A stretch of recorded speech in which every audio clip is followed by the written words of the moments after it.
Good morning class. इस video में हम लोग देखेंगे इकोनॉमिक्स का लास्ट चैप्टर। इसका हम लोग पार्ट सेकंड पर हैं। अगर आपने फर्स्ट लेक्चर नहीं देखा है तो आप उसको फर्स्ट लेक्चर को देखें। ठीक है, हम लोगों ने बात कर ली थी क्रॉनिकल हंगर और सीजनल हंगर की। मैं एक बार रिपीट कर देता हूँ। क्रॉनिकल हंगर वो होता है जब आपके पास पैसा नहीं होता फूड खरीदने के लिए, और सीजनल हंगर तब होता है is related to cyclic of food growing and harvesting problem. जैसे कि आप बात करें, ये मैंने आपको ग्रुप बताया था। इस chronicle hunger is because of their very low income, and seasonal hunger related to cycling of food growing. जैसे मान लो आप सीजन में, एक सीजन में आपने बो दिया है खेत को, आपके पास हो गया, लेकिन उसके बीच में जो गैप आएगा दूसरे सीजन में, तब आपके पास सीजनल हंगर होगा। ठीक है, अब हम बात करते हैं the India aiming to self sufficient food grain.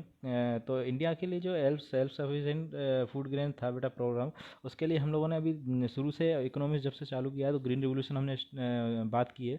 हुआ क्या था, इंदिरा गांधी उस समय प्राइम मिनिस्टर थी, उन्होंने ग्रीन रेवोल्यूशन लेकर आया। उसके उसमें हम लोगों ने जो अच्छी क्वालिटी के थे सीड्स बोना चालू किए, जिससे हमारा प्रोडक्शन बढ़ा और ग्रीन रेवोल्यूशन आया।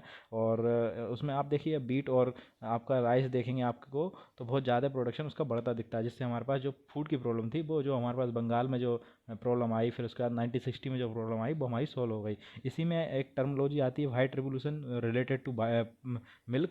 ये 1968 में हुआ। ठीक है, अब यहाँ पे कुछ आंकड़े दिए हुए हैं बेटा, कुछ डाटा दिया हुआ है आपको प्रोडक्शन से रिलेटेड, जो आपको प्रोडक्शन के बारे में बता देगा कि किस तरीके से प्रोडक्शन बढ़ा है। जैसे आप एग्जांपल के लिए बात करते हैं तो ये ना 252.22 मिलियन इन 2015 एंड 16 में कितना बेटा, ये आपका 275 हो गया है। ठीक है, ये आपको यहाँ से आंकड़ा आपको देखने को मिलेगा। ठीक है, एंड मध्य प्रदेश की बात करें तो मध्य प्रदेश में बेटा कितना है रिस्पेक्टिवली 17.69, एंड यूपी में 26.85, एंड बंगाल का आंकड़ा ये दिया हुआ है। ठीक है ना, ये आप अब इसके बाद आता है food security in India. Food security India since advent of green revolution in earlier of 1970 country has avoided famine even during the adverse condition. हम लोगों ने जो, जैसे हमारे पास जब हम लोग ग्रीन रिवोल्यूशन लेकर आए, उससे हमारे पास फूड सिक्योरिटी बहुत अच्छे से हो गई, फूड हमारे पास बहुत सारा हो गया, तो इससे हमें फेमाइन जैसी कंडीशन से लड़ने की कैपेबिलिटी आ गई। हमारे पास इतना ज़्यादा स्टोरेज होता है कि हम फेमाइन से लड़ सकते हैं, और तो और हम पड़ोसी पड़ोसी जो कंट्रीज हैं उनको भी दे सकते हैं। तो इस तरीके में हमारे पास दो तरीके का सिस्टम आता है जो हम लोगों ने यूज़ करना चालू किया है फूड सिक्योरिटी के लिए।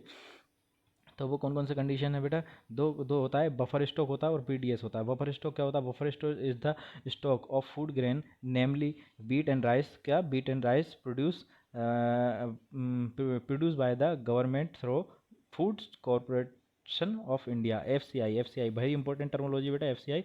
The FCI is purchase the, इसमें कैसे क्या आती है मैं आपको थोड़ा समझा देता हूँ। बफर स्टॉक क्या होता है बेटा, बफर स्टॉक मतलब किसानों को बोला जाता है कि हम आपको एमएसपी देंगे, मिनिमम सपोर्ट प्राइस देंगे। आप है ना एक कोई भी आप फसल बोइए या फिर कोई भी प्रोडक्शन करें, तो उसको क्या होता है, जैसे ही आप, जैसे मान लो किसान कुछ जैसे गेहूँ बोने वाला होता है, गेहूँ बोने से पहले उसका गेहूँ का रेट बता दिया जाता है कि हम इतने रुपए पे खरीद लेंगे। तो नॉर्मली क्या होता है, गेहूँ और राइस के रेट ज़्यादा होते हैं, इसलिए ना लोग गेहूँ और राइस को ज़्यादा बोते हैं, जिससे उनके पास पैसा आता है। ठीक है, तो और उसको वो फिर मिनी एमएसपी पे खरीद लेती हैं और उसको स्टोरेज कर लेती हैं। ठीक है ना, तो इस तरीके से हमारे पास स्टोरेज सिस्टम बड़ा है बफर स्टॉक का। ठीक है ना, तो मेरे ख्याल से आपको समझ में आया होगा।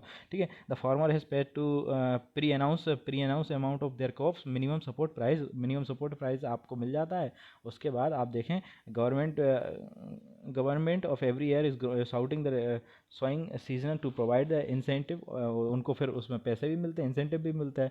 Do know the why this buffer stock is created for government, क्यों किया गया था, क्योंकि इसमें क्या होता है, this is done to distributing the food grain in deficient area and among the people poor people, मतलब जो गरीब लोग होते हैं उनके बीच में अच्छे से जो फूड ग्रेन है उसको बांटा जा सके। ठीक है ना, एट लोएस्ट प्राइस पे। उसके लिए हमारे पास एक है व्हाट इज पीडीएस। पीडीएस होता है पब्लिक डिस्ट्रीब्यूशन सिस्टम, जो हम लोगों ने यहाँ पे बफर कर लिया, बफर स्टॉक में जो रख लिया है एफसीआई ने, उसको फिर पीडीएस के द्वारा डिस्ट्रीब्यूट किया जाएगा।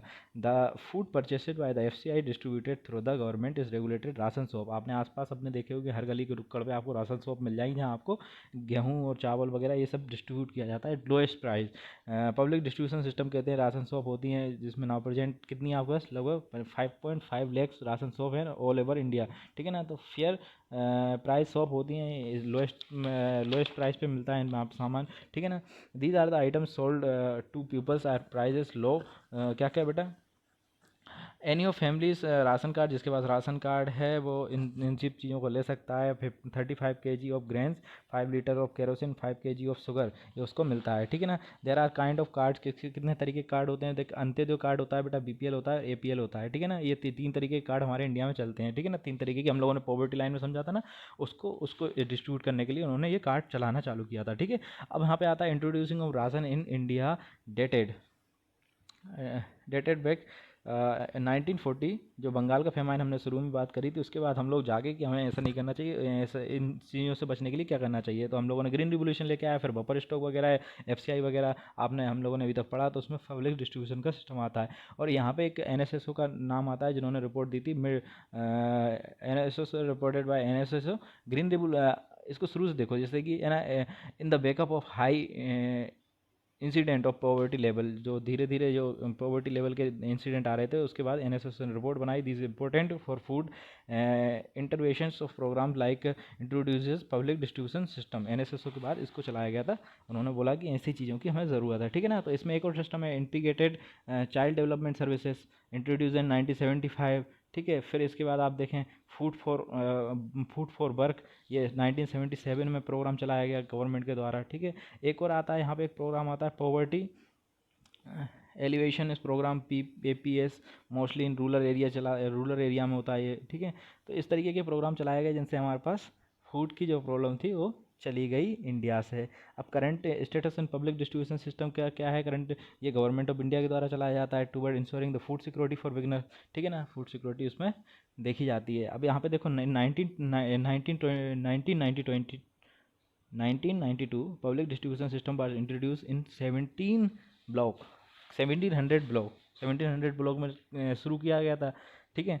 The target was providing the benefit of PDS to remote and backward areas from June 1907 in renew the attempting, ठीक है।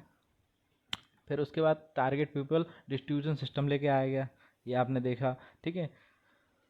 So it was the first time differential price policy was adopted for pupils and non-pupil हम लोगों ने पहली बार देखा कि हम ऐसा नहीं कर सकते कि सभी को एक ही रेट पर चीज़ें दें। जो पूर पीपल्स हैं उनको आप दे सकते हैं लोएस्ट प्राइस पे, जो पूर पीपल्स नहीं हैं वहाँ से आप पैसे भी गेन कर सकते हैं। तो इन्होंने फिर डिस्ट्रीब्यूशन डिफ्रेंशिएट करना चालू किया।